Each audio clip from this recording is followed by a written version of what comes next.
Alright, today is your birthday, and after putting your daughter to bed, you hear a shriek from your neighbor Jimmy's house. What could it be, you ask? It's the birthday present you never asked for. This is how to survive The Last of Us.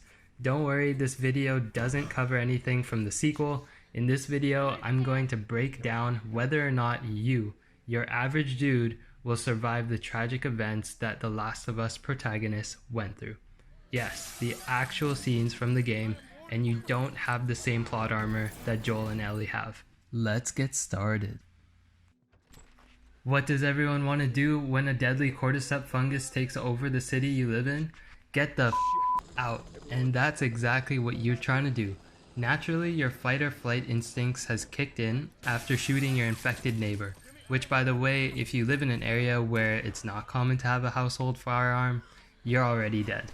Yes, on the eve of your birthday, you need to go hand to hand with a crazed man that doesn't get tired and can run through glass face first. You don't have enough time to grab a weapon since your daughter is right next to you and could get attacked.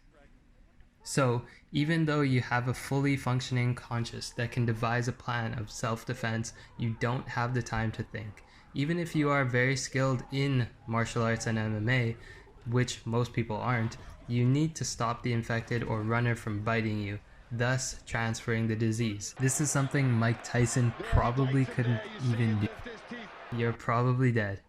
Anyways, later we see Joel running after surviving a car accident, which will leave you with a spinal injury of some sort, to say the least. I broke my back. Vertebrae or what portion? Spinal. And he needs to run with his daughter through level 3 wave zombies. By the way, they aren't zombies. I got you, Neil. If you are Joel, your best bet is to stay with your brother Tommy, who has your gun that will protect you while you're running with your daughter. Just like Joel, you need to break off from the chaos into an area with less infected at some point, since it's tiring to move with your daughter. Cardio and muscle endurance is required here, so yeah, most people are going to regret not hiring that personal trainer. You get to the military checkpoint, which looks like the safe haven that you need, and you approach an armed soldier telling you to keep back. He points his gun at you and your daughter, and the chances of him missing like he does in the game is slim to none.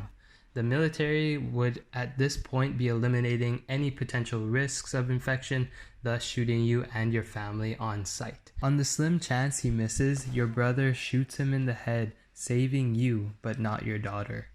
However, this just wouldn't happen since the soldier probably wouldn't be alone and your brother would probably get sniped down as soon as he pulled out his gun.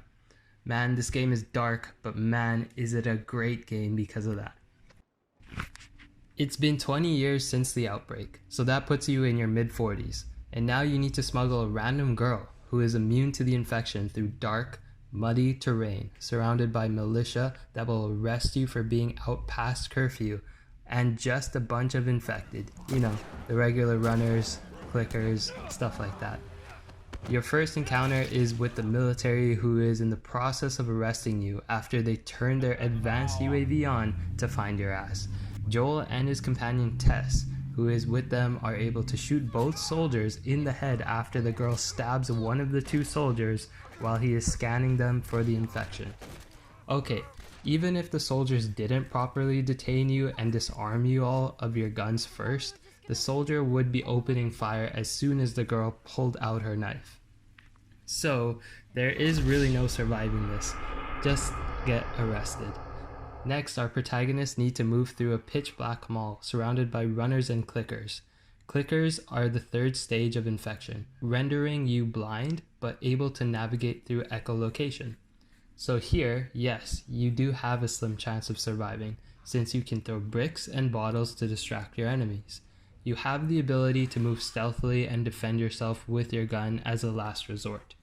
That is, if you even have the guts to make a move through these close quarters, darkened areas filled with these sounds.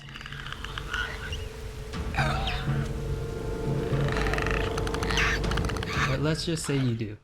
If you make any wrong turn, however, or so much as stub your toe, all of those infected are coming right at your ass, so you're most likely dead. Here we have Joel and the random girl Ellie, who have slightly bonded after some time being approached by a hooded man who seems to be injured. Joel decides he should try to run him over, thinking he is most likely a bandit. You have 20 years experience dealing with bandits and are probably going to do the same thing. Or, well, just back up, I don't know. But you don't, and you drive right into the trap. There are now roughly 10 armed murderers trying to kill you and Ellie. Your car has been totaled and there is nowhere to run. And you, not Frank Castle, and you're not the Punisher. The bandits will likely surround you, disarm you, and kill you for your belongings easily. These people are more threatening than even the infected, since they can devise tactical plans to jump you. You will have to take this L now. Sorry.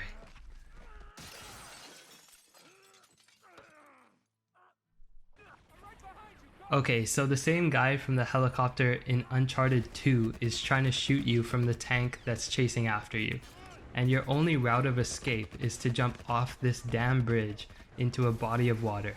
Yes, my cliche senses are tingling. So if you were to jump off, you would have to worry about a few things. Diving in feet first to minimize the impact, the current of the water, and that Ellie cannot swim. If you do not jump in feet first, your body will hit the water from about 146 meters high, which is how tall the Fort Pitt Bridge is in Pittsburgh, where this scene actually takes place. You will die on impact, which means Ellie will drown too. If you manage to jump in safely without any injuries, you have to save a drowning 14-year-old through rough currents, so you better hope you dropped in close to her. This is also at nighttime, so it will be nearly impossible to even see Ellie. Next.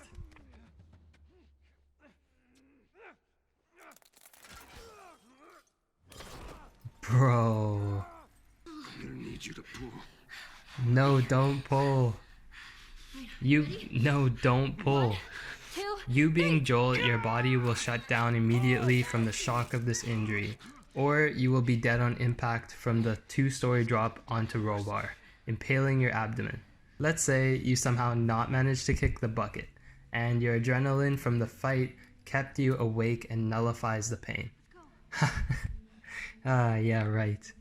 Anyways, if Ellie was to pull you off, I don't even want to describe the pain and the blood and the organ failure you would be experiencing. You would need to be carried to your horse, which your 14-year-old new BFF can't do, and she would need to kill a bunch of bandits hunting you too while she's at it.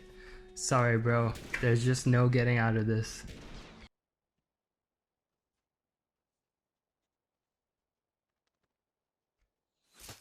Now you're a 14-year-old who needs to use a bow and arrow to hunt food in a cold, snowy forest by yourself. Yeah, good luck with that. Vegetation is scarce due to the weather, but the infected aren't. Yeah, there's a lot of those to go around for you. Your average 14-year-old has little to no experience or strength to actually use a bow, let alone hunt live game. So most likely the efforts you are making to hunt will only burn more calories, making it easier to starve to death faster. Being cold also makes your body heat itself up, which requires more calories. You will likely experience fatigue and dizziness, making it impossible to hunt and run from the infected. You're still a 14-year-old, but now you're being hunted by the bandits you murdered with Joel a few days ago. Your only option here is to hide and run. You do have weapons, but there are way too many enemies to start popping off at. And you are not in a video game where you can take a round to the chest and then proceed to heal yourself by wrapping alcohol-drenched gauze around your arm. There are plenty of areas for you to hide and run to here, but just one wrong turn or slip up means you're getting shot. That was good, kid. It's gonna be all right.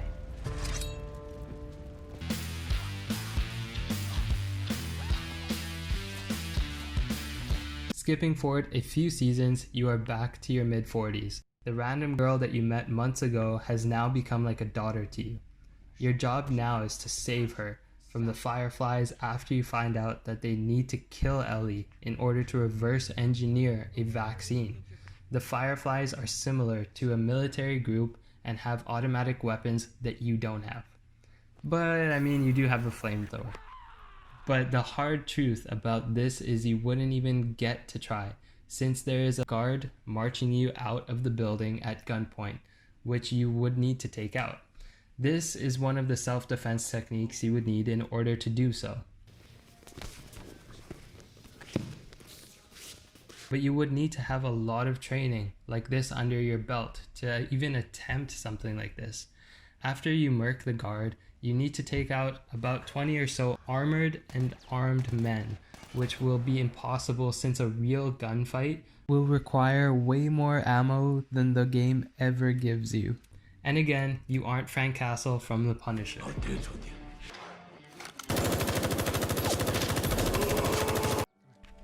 And there you have it. This is why you, me, or anyone else would not survive The Last of Us. Let me know if you want me to do more videos like this, even for The Last of Us Part 2, by dropping a like down below, and comment as well if you would lie to Ellie like Joel did at the end of the game. If not, what would you say to her? I'm super curious to hear it, and peace out. We'll catch you soon.